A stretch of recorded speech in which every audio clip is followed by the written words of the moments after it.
Well, thank you for having me. Thanks for coming on with us. I'm excited. Me too. Okay, so tonight we have Chris McGrew here with us. He is the author behind the Nightfall High Series. It's a young adult series. He's also a children's author as well. He's such an awesome human being. He's a great writer, and we're so happy he's out here hanging out with us. So, welcome, Chris. Thank you. I'm glad to be here. Okay, so what made you decide to start writing?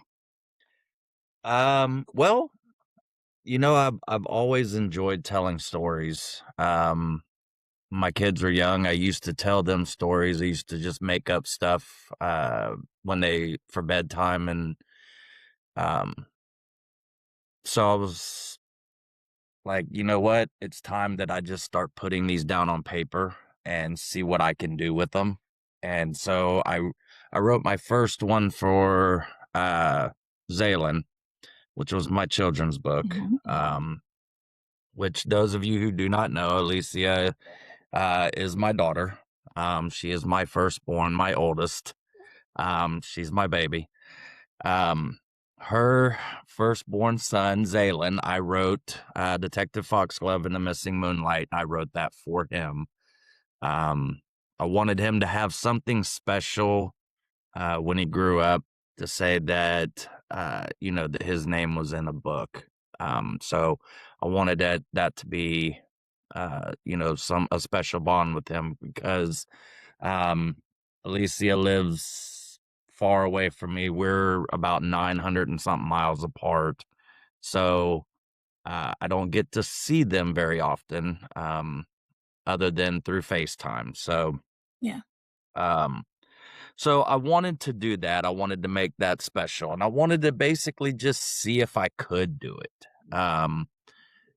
And the first book went really well. I wrote another children's book as well. I wrote it for Elijah.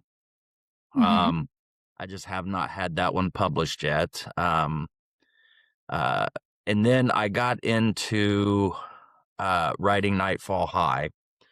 Um, Nightfall High was inspired by my sheer love of all things supernatural.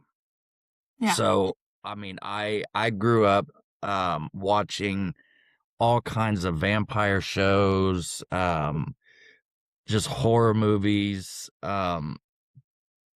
My absolute favorite book of all time was Anne Rice's Interview with the Vampire. I absolutely Mm. loved that book. Um, Yeah. uh, that book inspired me so much. Um, and I wanted a I wanted to write a book or a series, I guess, because that's what this is, that Mhm. followed more than one main character. Because usually when you find series or book series, they've got one main character, maybe a sub character off of that Mhm. main character, but usually it's one predominantly main character. Well, I wanted to write a book that followed multiple characters, and that's what I did.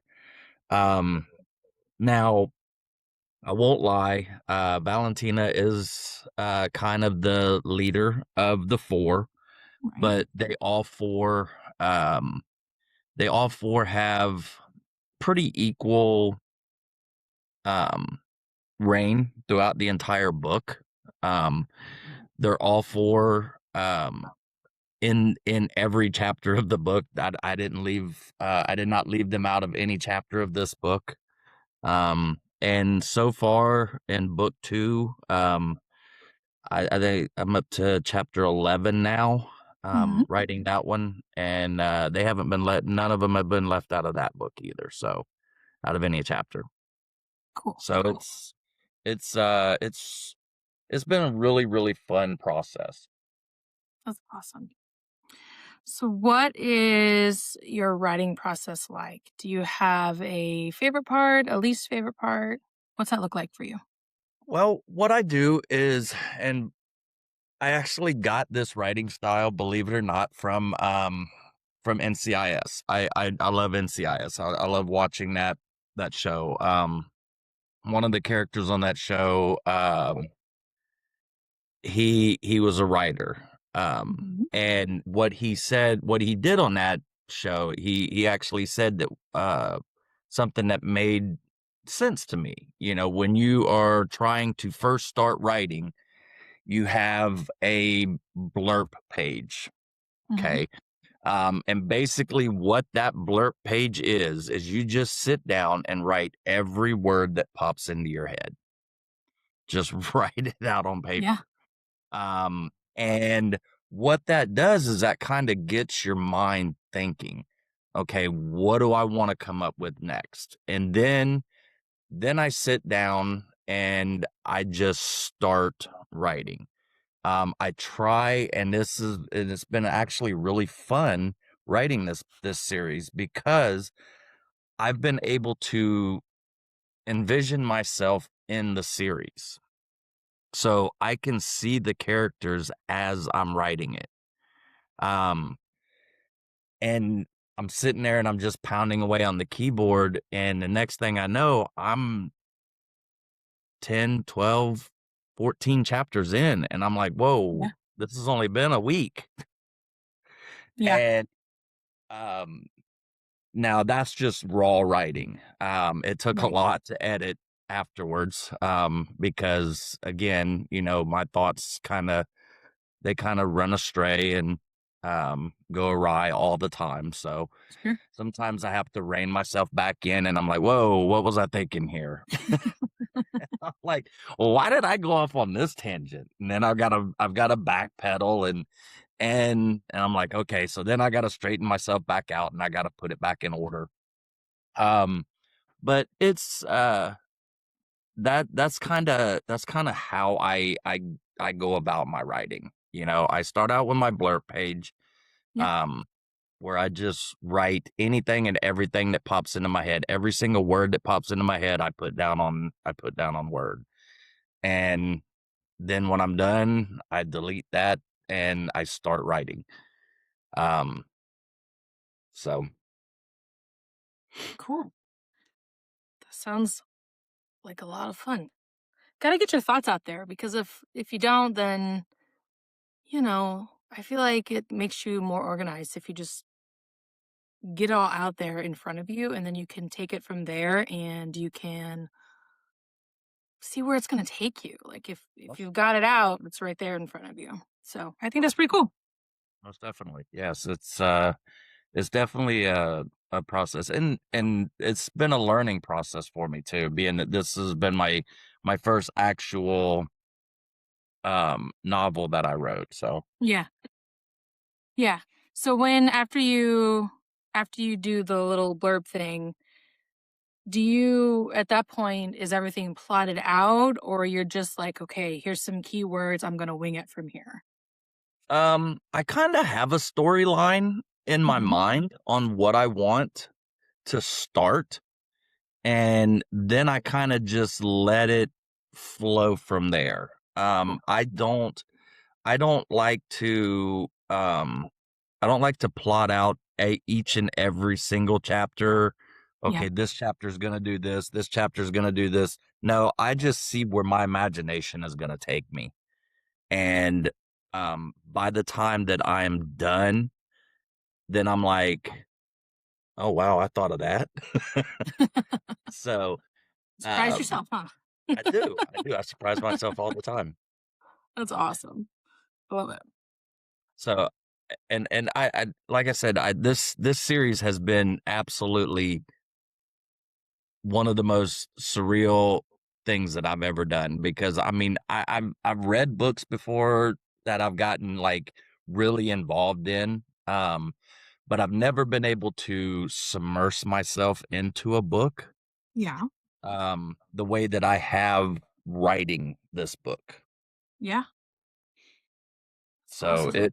it's been a real real eye opening um fun time. That's awesome. Now, when you are writing, do you feel like you write yourself or people that you know into your books? No, no. I do not write myself into a book because I am boring. Um, I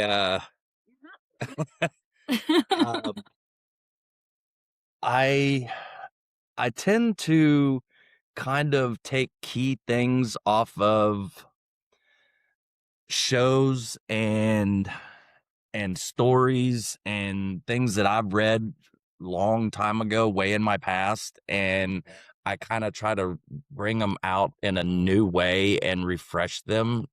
Mhm.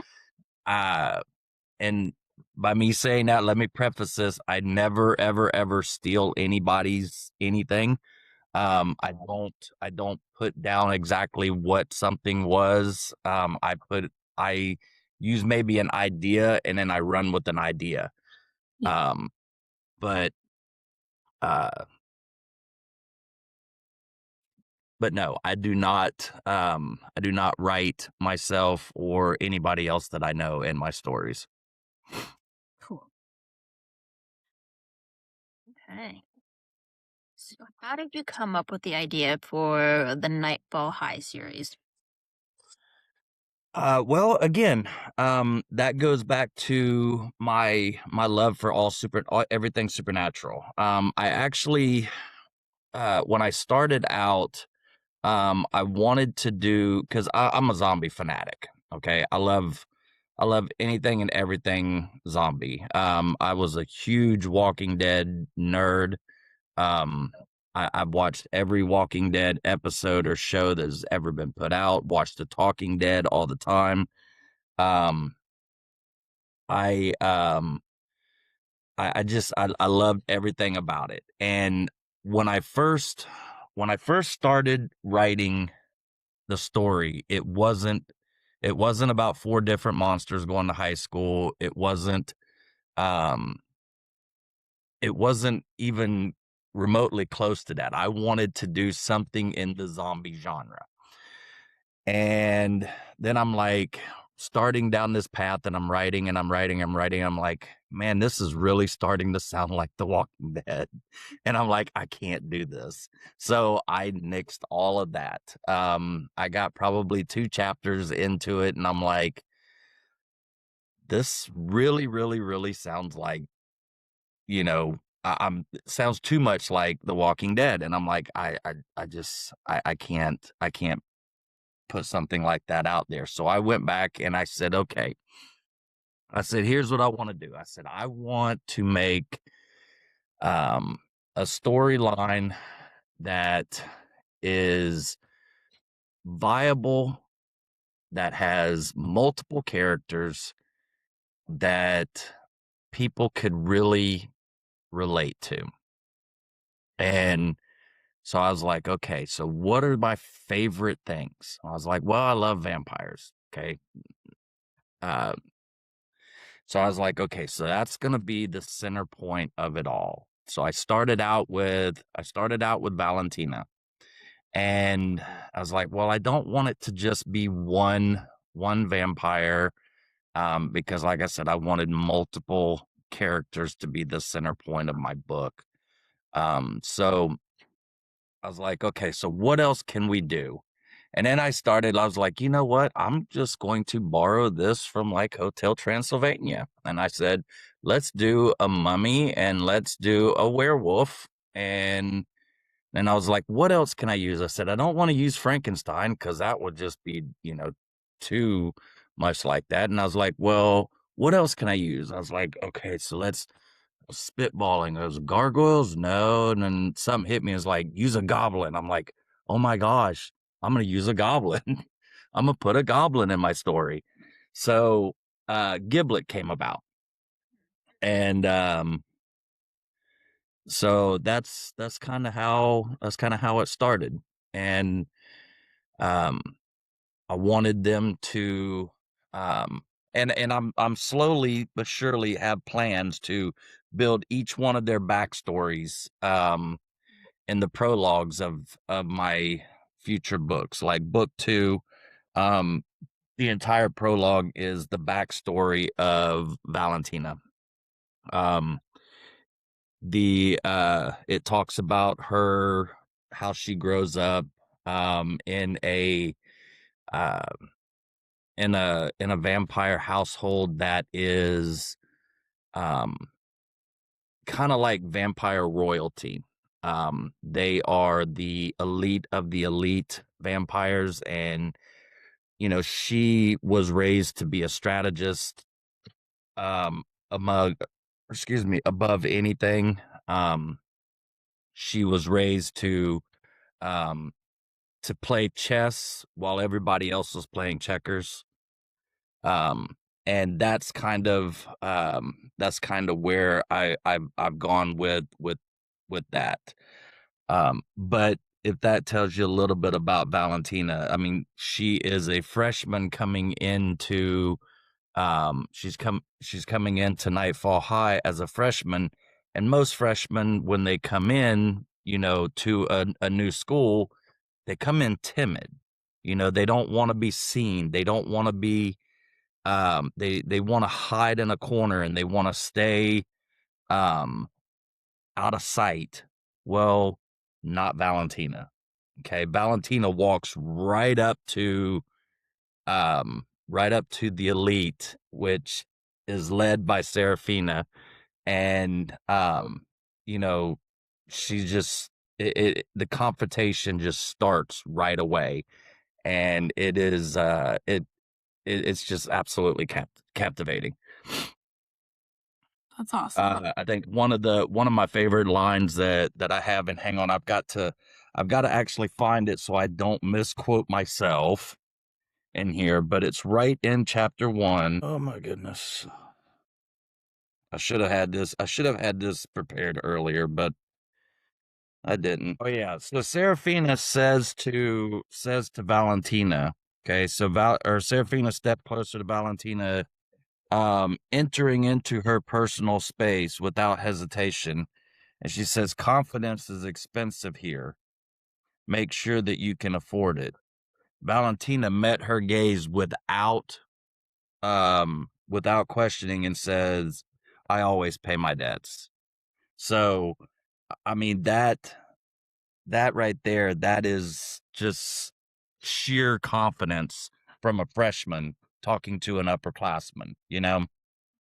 So that's Valentina. Who was your favorite? Who's your favorite character and why? Who's my favorite character? Um, I would have to say Giblet is my favorite character. Giblet is the comic relief. He always has a wisecrack. He's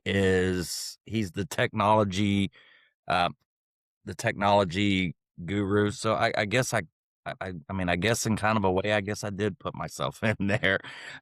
He does all of the tech. Um, and he always has a comic relief to uh of something that he's got. So there's always something funny coming out of his mouth.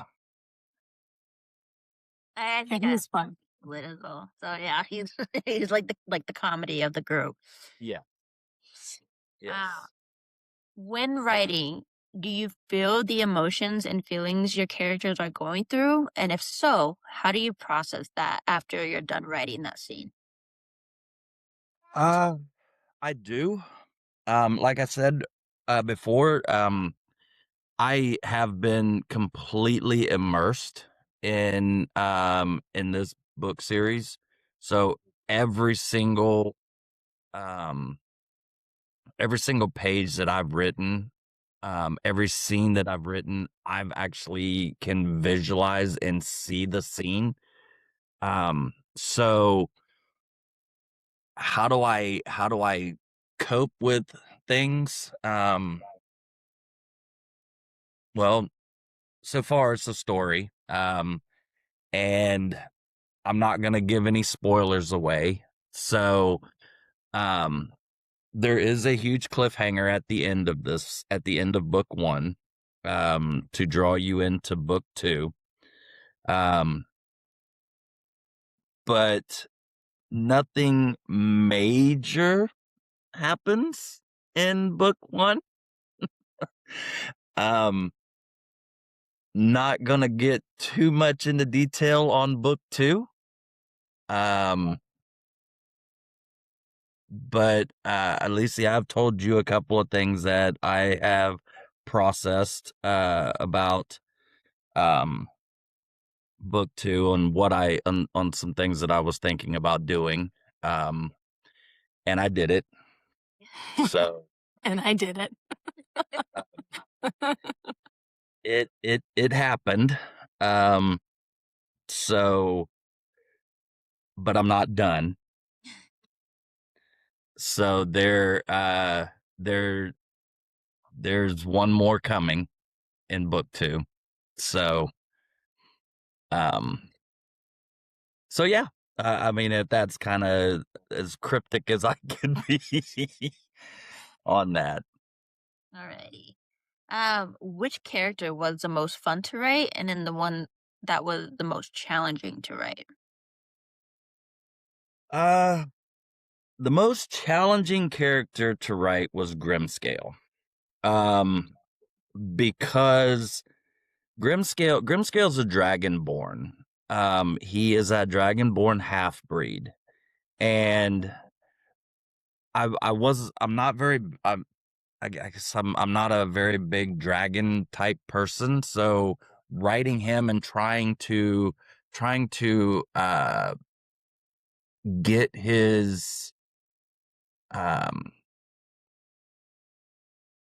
persona, I guess, right was the most challenging for me. Because I wanted to make sure that I did it properly, because dragons, they are sheer power. And throughout this entire book, there is the Midnight Trials, which is a part of Nightfall High. It's a ritual that takes place in Nightfall High, where they battle in arenas,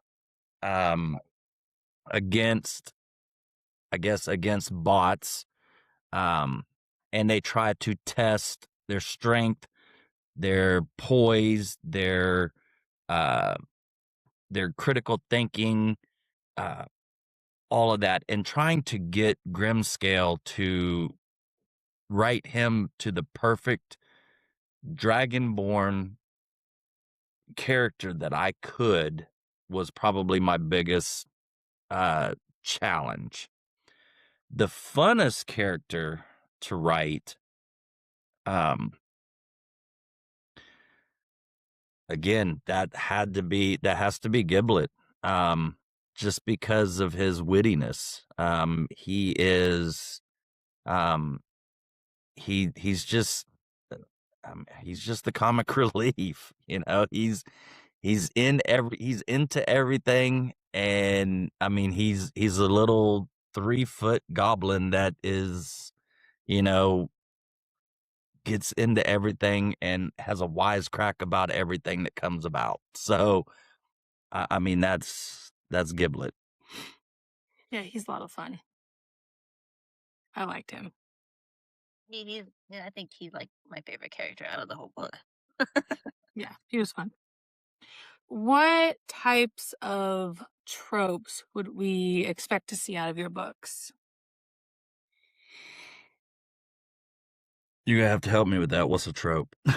So tropes are big in like in like the fantasy realm as well. So you've got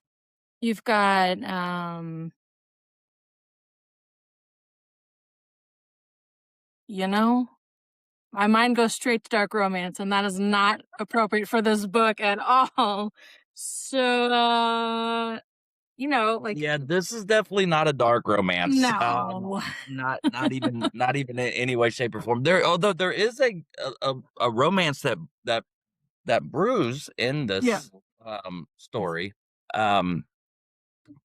So there is a romance that takes place, but it's not of the dark romance. Yeah. So I would have to say the reoccurring theme. Um, the reoccurring theme of this would be power without Mhm. control Yeah. is chaos. And that is my what the entire first book pretty much is about.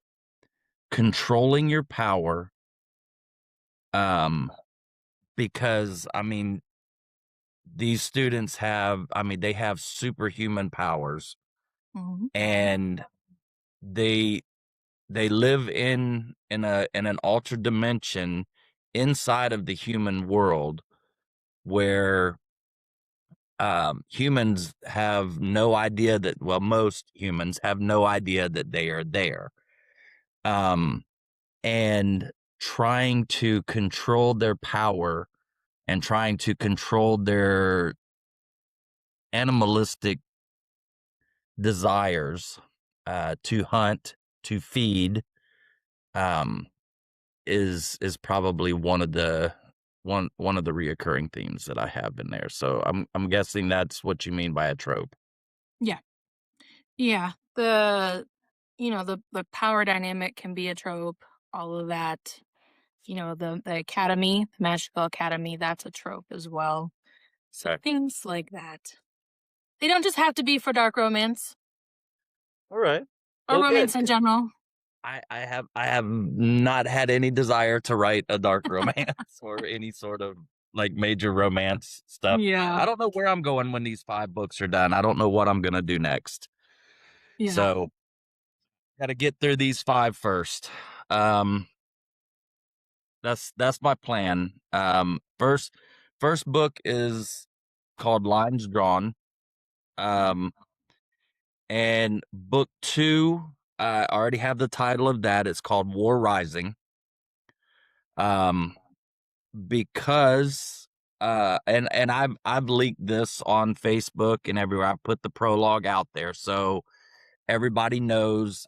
Anybody who has seen my post on Facebook and all of that, has seen that there is a war that is coming to Nightfall High.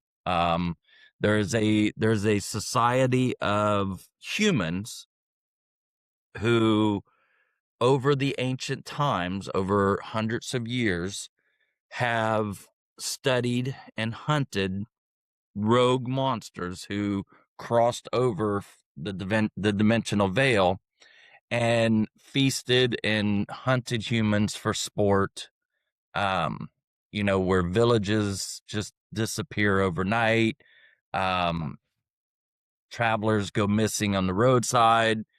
Um, where is basically where, all of the scary stories that people tell around campfires is where all of that stuff come about. Well, this this society was built and it was called the Argent Order. Um, well, over the years, that fear turned into hatred, and the Argent Order believes that nobody in the monster world deserves to live. And at no point in time do they feel that it is right for them to share the same world as humans. So they bring they've been hunting and watching patterns and all of this stuff, and finally they found Nightfall High, and along with a bunch of other monster communities, which are talked about in the book as well. But Nightfall High is the center of it all because this is where all monsters go to train and to learn to control their powers, learn to have that control without chaos. And um, so they bring the war straight to Nightfall High's doorsteps with some deceitful help, Mhm. which that's all I'm gonna say about that. Let you guys read it to know what I'm talking about. There is deception in there, a turncoat, I guess you could say. So Yeah, I didn't see that one coming. I'm not gonna lie. I was like, "Oh, no!" That's okay, though. I forgive you. it's all right. It was good though. It was good. Yeah, I liked it. I enjoyed it. I'm not gonna lie to you. I don't, if you cannot tell, I don't generally stray far from romance books, specifically dark romance books. So, for me to say that I enjoyed your book, I feel like is a big thing because I don't ever read young adult books, ever. I can't even tell you the last time I read one before yours. Yeah, And I I enjoyed it. I got that, but and I greatly appreciate that. I appreciate the feedback. And I know you and Alicia both got to read the book before the book was published. Mhm. Um, Gave me some insight on some things, and I made some changes. Um, and then after those changes, then I went ahead and I published the book because I felt that I felt it was ready. Yeah. And I'm very satisfied with the book. And as a matter of fact, right now, for all of you that are listening, um, I am running a 3-day promotion where you can get the book in Kindle version, not just Kindle Unlimited, but Kindle version for free for 3 days. I've been running it since yesterday, and I've had 177 orders since yesterday. Nice. My book is right now sixth. It is ranked 6th under Dragons and Mythical Creatures Fantasy. It is ranked Cool. 20. It is ranked 23rd under Dark Fantasy Horror, 26th under Sword and Sorcery Fantasy ebooks, and it is ranked 920th in of all free Kindle books. That's Nice. awesome. So Congratulations. thank you. I am on my way trying to get this thing to becoming a Amazon bestseller. So all the help is much appreciated. And if you do like the book, please feel free to buy the hardback or the paperback. Um, so Don't forget to leave reviews on yes, and please Amazon. please leave a review. Help him get out there. When you read the book, it helps, get him out there and pushed out there to more people to actually get the book and to read it. So for those of you guys that are in here, you guys know the rules on, how that works, that are readers to obviously leave a review when you are done reading it. So that way it helps push him out there. Yes, thank you. I greatly appreciate it. Being a new author, it is very hard. In the sea of, and I'm going to call it a sea of books on Amazon because that is what it is. Mhm. My ebook, like I said, my ebook is ranked 920 right now. Hold on, I've got to get to, my actual paperback here because I got to tell you what that one's ranked because it is ranked 2,909,243. So it is lost in a sea of books. So I'm hoping that by it getting out there and becoming a bestseller on ebook, that people will start purchasing the paperback and hardback as well, and it'll start boosting that up as well. And then people will get interested, and then they will read it to the end, and then they will just be thirsty for more when book 2 comes out. Yeah. Which I have I have set a deadline for myself. I had to slow down because I umpire baseball and I referee football as well. And baseball season kicked off right when I first started writing book 2.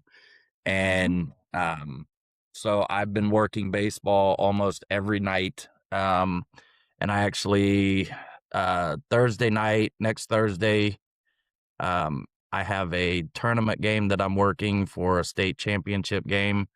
And then I have a little league game after that. And then I think I'm done for a couple weeks. So I'm going to sit down and start writing in those couple of weeks. And I'm going to try in 2 weeks to finish the rough draft.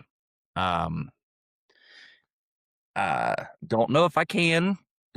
Just depends if I can get myself in the mood the way I did in book 1. Book 1 I wrote very, very quick. It was quite quite fast and I didn't think that I could write something that fast, but I did. 174 pages. And it was a lot of fun. Yeah, that's good. So what do you so far what do you prefer to write? Do you prefer to write the children's books or the fantasy type books? I prefer the fantasy. The children's books, I just did those for my grandkids. Yeah. And that was the only reason I wrote those. The second one is actually called Detective Foxglove and the Missing Acorns. And that one is for Alicia's youngest. So that one is going to be dedicated to him. Once I'm able to get that one published. The manuscript is done. I just don't have the money to publish that one right now because it takes quite a bit of money when you're self-publishing to get a illustrator and all of that stuff. So yeah. So which one of your characters would absolutely ruin someone's life in a good way? which one of my characters would ruin somebody's life in a good way? Mm-hmm. Just take it and upheave it and having fun doing it. I think that would probably be Cleopatra Graves. Mm-hmm. Cleopatra, she doesn't have a huge role in the first book, but she plays a huge role in the second Mm-hmm. in the second book so far. And she is she's a mummy, and she is a social media influencer. And so she is all about what she can do, put on social media to destroy her competition, I guess. So I would say that she would probably be the one that would destroy somebody. I don't know if it would technically be in a good way. I don't know if any of them would destroy anybody in a good way. But I would say that she's probably the most. She's probably one of the most two-faced ones in my characters. There's 8 characters total. No, there's more. But actual named characters, there's 8, not counting Dreadmore, who is he's Professor Dreadmore. He's the head of the school. So I would say out of them, she's probably the most mischievous and Yeah. devious one. I like it. Have you found that there's something that your readers has obsessed over about the book? Well, to be honest, I haven't had a lot of feedback. So, There you go. um, so I don't really have an answer for that. I would love to know. I mean, by all means, somebody please read the book and give me something that you have obsessed over in Yeah. this book. Um, because I would honestly love to know is what is grabbing somebody's attention. I want to know if it's grabbing somebody's attention. Yeah. I like it. Be continued on that one. Right. Alrighty, so we are gonna do some rapid fun questions. So, favorite drink and snacks while writing. Uh I gotta have my sweet tea. Um, I gave up drinking pop, so pop is out of the question. I drink a lot of sweet tea. Um, I grew up. I was born and raised in the South. Um, so sweet tea is my go to drink. Um, and as far as snacks, I don't really have a specific one. I love frozen M&Ms. I put my M&Ms in the freezer and I freeze them. I love frozen M&Ms. Frozen Hershey, just basically any chocolate that's frozen. Yep. I absolutely love it. Cheetos. Making me hungry right now. God, no wonder I'm fat. Same. uh, yeah. I every so often I will get like a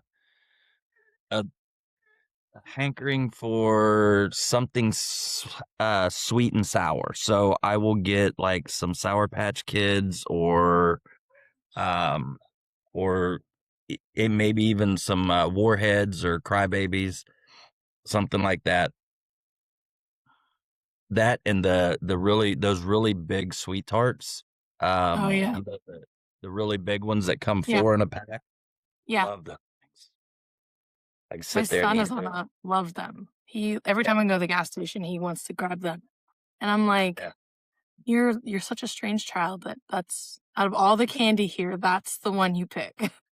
Yes. And I love to sit and chew bubble gum and eat ice while I chew bubble gum. And I don't know why it is, but I do. Never heard of that. Interesting. Now I'm really hungry. I'm hungry. All-time favorite book. All-time favorite book, Anne Rice, Interview with the Vampire. Absolute, hands down, nothing compares to it. I mean, just the way that she wrote Lestat um, and oh my God, my mind just went blank. I cannot believe I cannot believe I can't think of the characters of this book. Because you're on Oh the spot right now. God. Oh, I now gotta look it up. Oh, Lewis. Lewis was his name. Lewis Lestat. Um, the way that she wrote that and the way that she wrote the whole um bromance, I guess if you want to call it that, between those two was just epic. I mean, it was borderline homosexual without being homosexual. Yeah. Um and it was that the way that she wrote it was just it was a masterpiece. I mean, there's just nothing better than that. I don't think. Nice. Nice. Okay. Favorite. Who is your favorite author and why? Uh, well, again, I haven't really got into a lot of, different genres, but I would have to say my favorite author outside of Anne Rice and Interview with the Vampire, because that's the only book that she wrote that I really care about, would have to be Stephen King. Stephen King is just the epitome of horror. Anything and everything that man wrote was just outstanding horror and one of the greatest of all times. I mean, he is the GOAT. Um, so Yeah. there's just no doubt about it. Stephen King is my absolute favorite author. And I'd have to say my favorite book by him would have to be Christine. Love that book. Let's see if it's on KU. And read it. Do you? Something about a possessed car that kills people. It's just, I mean, what's not to love about it? Nice. I like it. Nice. Okay. Do you have any advice for aspiring authors that are trying to write as well? Yes. If I can do it, anybody can do it. Um, I was not very good in English. Um, I did not do well in my English classes and things like that. I struggled with all of that stuff all throughout high school, all throughout college. Um, but I love to write stories. I love to write short stories. I love to tell stories.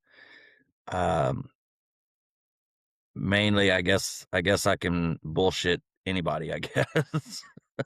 um, and so if I had to give advice to anybody, I would say if it's something that you're passionate about doing, then follow your passion, because it is going to pay out in the end. I promise.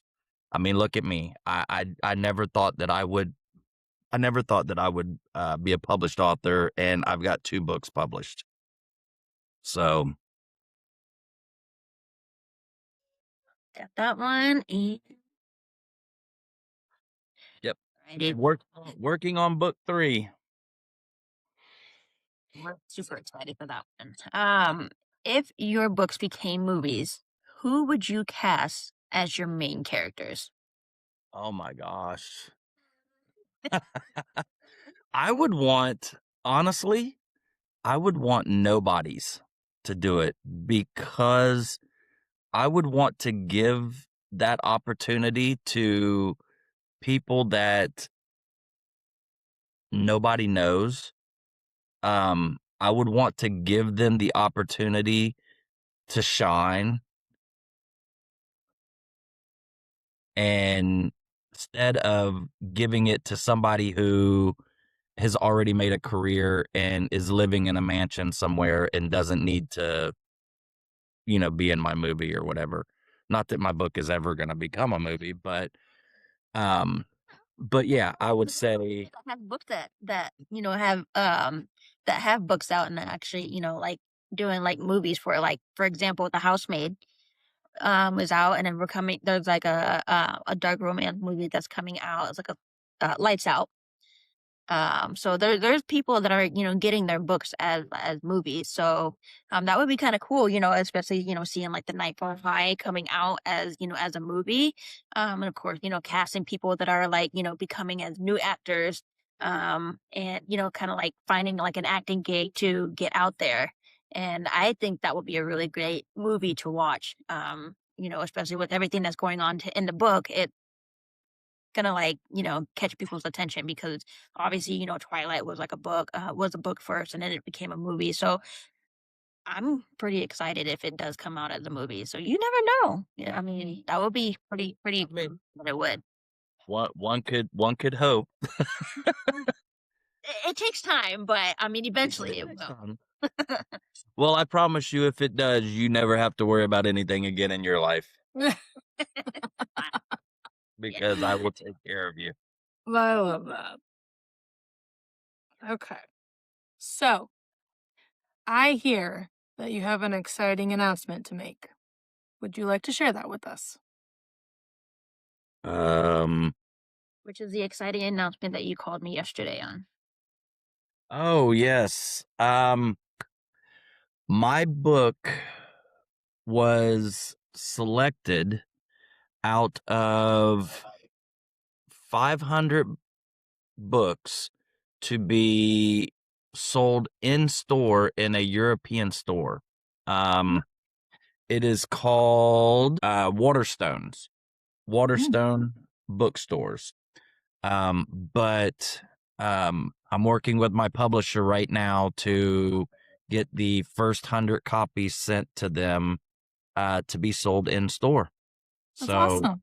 So yes, coming out of the digital world and moving into the brick and mortar is a huge step in the right direction. And I was so super excited to get that news that I had to call Alicia and tell her firsthand because she has been and Kat, you as well, have been a huge help to me throughout this entire process of this first book.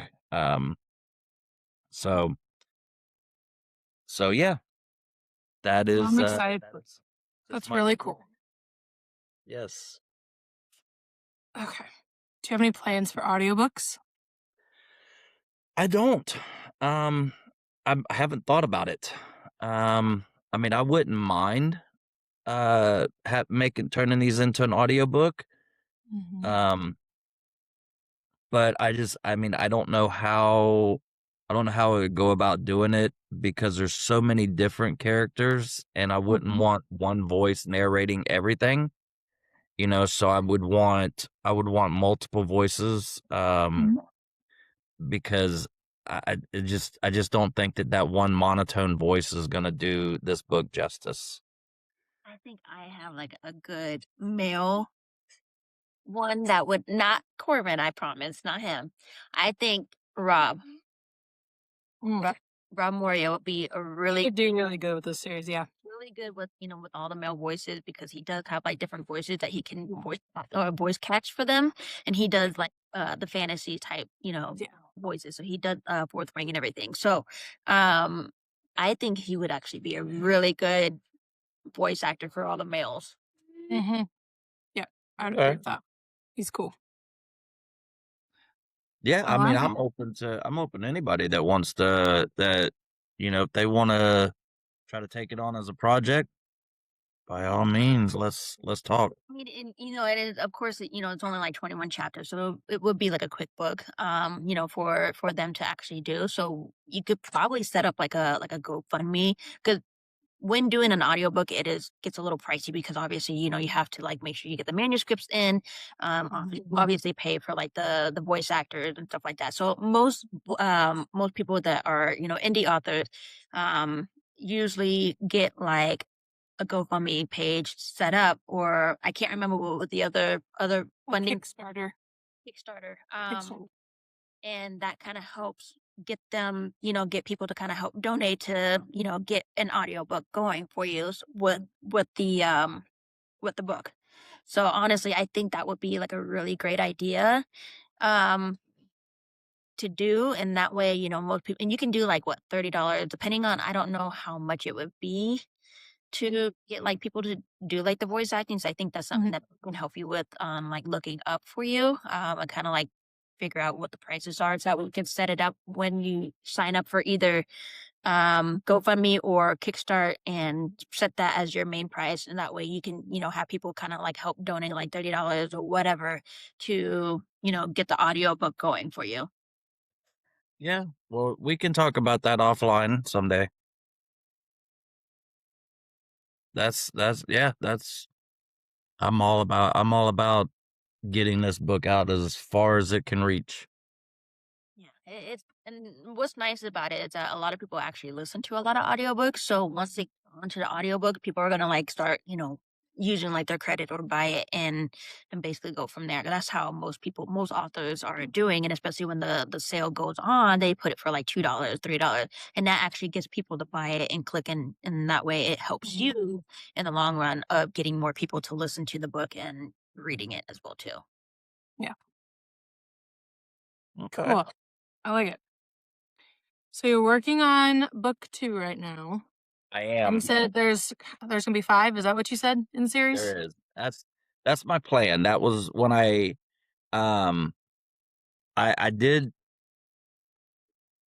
when you asked me earlier if I laid out everything in all of the books the way I did, I laid out the 5 books that I wanted to do, kind of the progression that I wanted to go. But I kind of let my creativity and imagination take me where it took me in the books. Mhm. And then I went back and edited after my creativity went awry sometimes. Yeah. Um and um but my initial goal was to do 5 full books. So that was kind of the initial goal of the series. Cool. I like it. Are you going to be attending any book events in the next year? Well, I would love to. I would love to I'd love to go and do some, get to a store and do some book signings and stuff like that, but all of that stuff costs money, and being a teacher, I don't make a lot. Yeah. So um I get it. so it's tough getting started. So Yeah. um it's one of those things that unless it is gifted to me or somebody, my publishing company says we're going to back you on this, Yeah. um then it's not something that I see in the foreseeable future. But I would love to. I mean, I would absolutely love to. Yeah.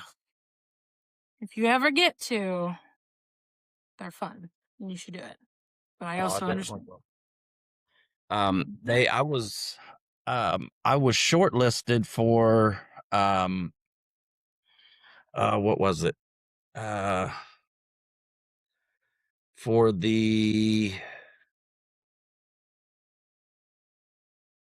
2026 Indie Book Chapter Awards. Oh, yeah?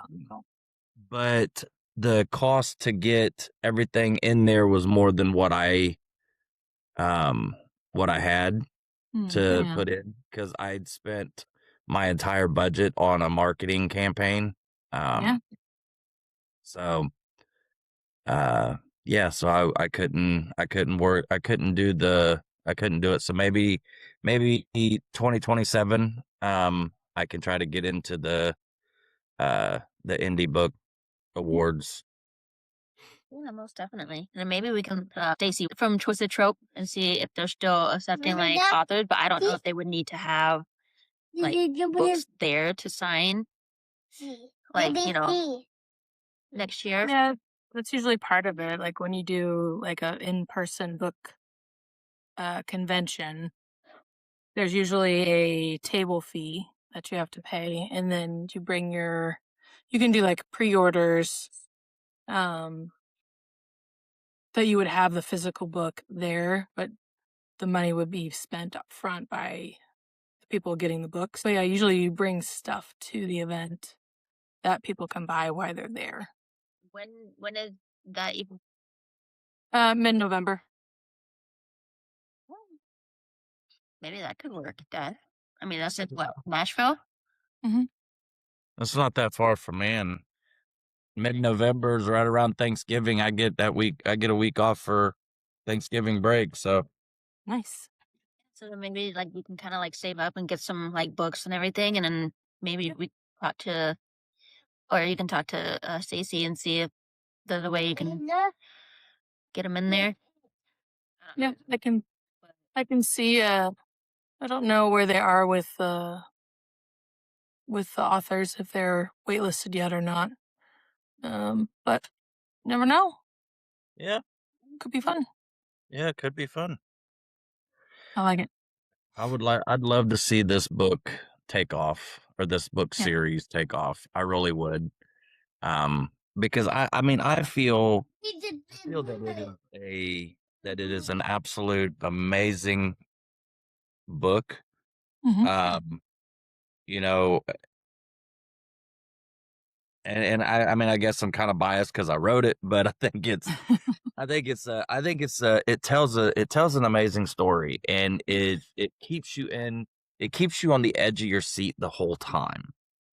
And that's what I love about it. And that's what I think makes a good suspenseful book, is something that Yeah. keeps you engaged the whole time, where you don't want to put it down because you've got to know what happens next. Yeah. And I think this book delivers that. Now I have blasted my book all over a bunch of groups and Facebook and all of that, and I keep getting you get a lot of these haters out there that claim that my book cover is AI slop and all of that stuff, which it's not. I paid my publisher to do it. They guaranteed me that it was not done with artificial intelligence. Yeah. And you just get a lot of people that are haters out there, and so, but it hurts, when Sure. when you're looking at it, and you get these people that are like, oh, I wouldn't, you couldn't pay me to read it. And I'm like, well, okay. Yeah. But I mean, Yeah, that's all.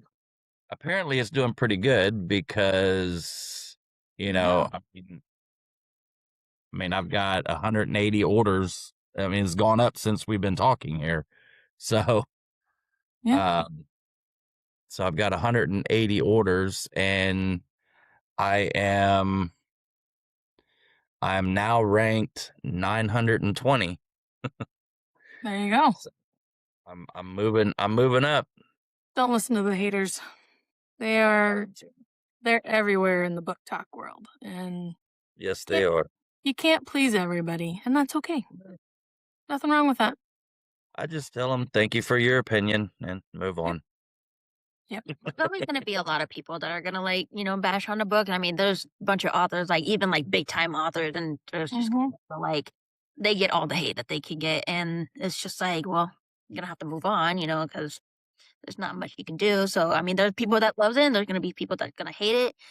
So really it's just more of like how you actually just put the book out there, and how proud you are for doing it, and how much you've accomplished to, all the work that you've done for the book. And they're going to, like I said, there's just going to be people that are going to like, not like it. And then there's going to be people that loved it. So it's basically, that's just how the book world is. Yeah.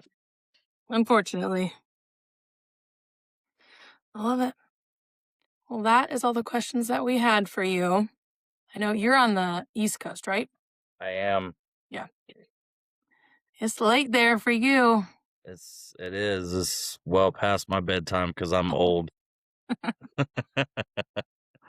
That's okay. Well, we won't keep you. So thank you so much for coming on. I have had an absolute blast. Thank you so much for inviting me on to your guys' podcast.